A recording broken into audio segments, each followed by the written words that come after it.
You see it all the time. Highly capable, successful adults who manage complex projects at work, but the moment they face a major life decision, like taking a job, choosing a partner, or moving to a new city, they freeze. They suddenly need a committee. They call their parents, their uncles, or community elders, waiting for a nod of approval before they can move forward. This paralysis represents the predictable result of an operating system installed over decades, usually dressed in the cultural garments of respect. From an early age, many children are taught that their personal agency is secondary to the comfort and image of the collective.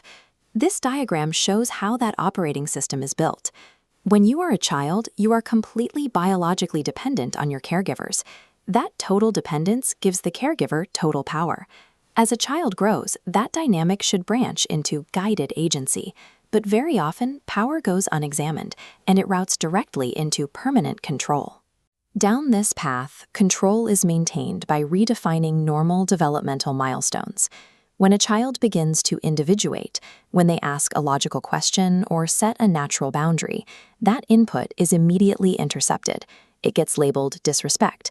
It gets called rebellion. The child learns to suppress their true self to maintain peace. By contrast, let's look at the guided agency path.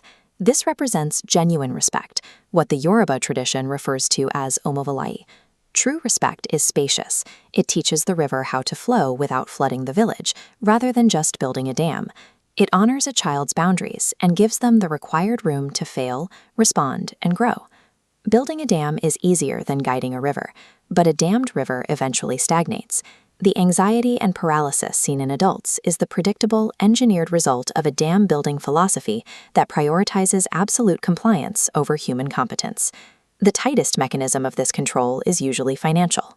In economies where independence arrives late, many young adults remain dependent on their parents well into their 20s, and that structure creates a massive friction point. The demand that financial provision buys unquestioned obedience to a parent's worldview. This is a balance sheet representing the family ledger. Genuine provision wants the recipient to eventually stand on their own. Love is not alone. But in a control model, the provider operates like an investor seeking an emotional return on their capital. The physical and financial toll is undeniable. Parents endure sleepless nights, they pay school fees, they provide food and shelter. They give up their own comforts to ensure survival. But when those sacrifices are weaponized and recounted during arguments, they poison the relationship. The provision turns into an unpayable emotional debt. The child, perpetually in the red, learns to offer the only currency they have to settle the balance: absolute compliance and silence. Conflating economic provision with moral ownership teaches a dangerous lesson. If you learn that the hand that feeds you is beyond reproach, you enter adulthood primed for exploitation. A boss, a partner, or a government with financial leverage will easily trap you because you were trained to view financial control as love. When you use fear to keep a child compliant, you do not eliminate their will, you drive it underground. The external control inevitably morphs into an internal psychological toll. This diagram illustrates the internalized elder. Over time, the voices of parents, uncles, and authority figures merge into a single judge that lives inside your head. You try to process a decision, say choosing to pursue a creative career or start a business. Instantly, the internalized elder hijacks the process.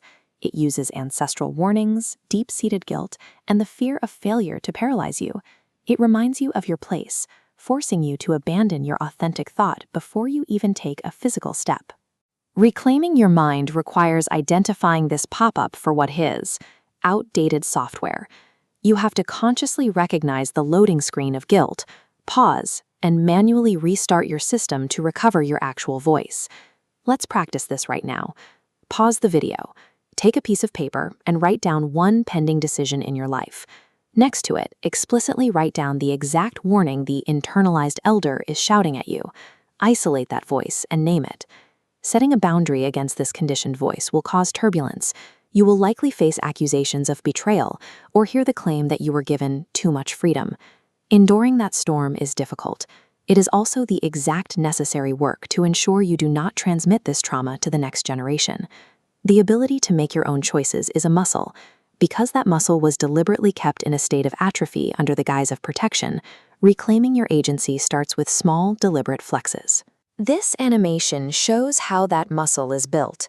Start with minor choices today. Decide what to wear, what to eat, or how to spend a free Saturday, and do it without seeking an elder's approval or anticipating their judgment. Every unvalidated choice adds a fiber to the muscle. As you do this, a spike of trained guilt will inevitably rise. Greet it by name. Acknowledge that the guilt was planted in you before you had a choice, and then execute your decision anyway. The process of recovery relies on 4 distinct actions. 1. Audit the internal voice dictating your choices. 2. Reframe financial provision as a gift, not an emotional debt. 3. Set the boundary to protect your emerging self. And 4.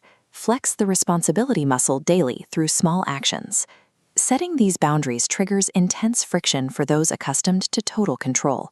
Yet this firm stance allows the family unit to evolve, trading the silence of fear-based compliance for the strength of mutual honor. Teaching the next generation to respect themselves is the only way they learn to offer genuine respect to others.